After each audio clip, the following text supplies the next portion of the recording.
Welcome to day 8. Weighed in at 173.8 pounds again this morning. Weight's no longer relevant, so I'll stop mentioning it. If you're packing on muscle and losing fat, I expect it to be somewhat stable.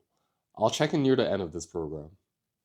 So we're a week in. We've learned how to fix our diet and lift weights. If you just stick with that for 3 weeks, you'll see amazing results. The next part of this series addresses additional things you can do to improve your overall health.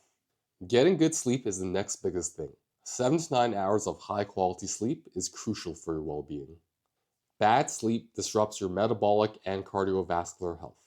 Poor sleep is pro-inflammatory, increases cancer risk, and kills your neural system.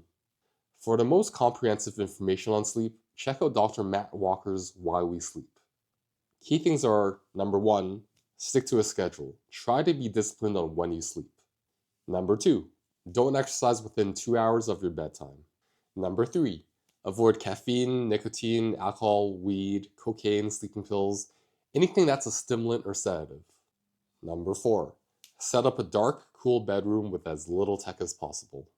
Number 5, thermoregulate. Take a hot shower before you sleep. As your body temperature drops after the shower, you'll get sleepier. Today's a short one. More on sleep tomorrow. Peace out.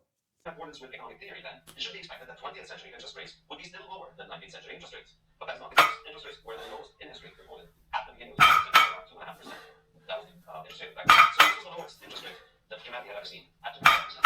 And if civilizational progress had continued in the 20th century, you would expect that rate to decline. Now it did not.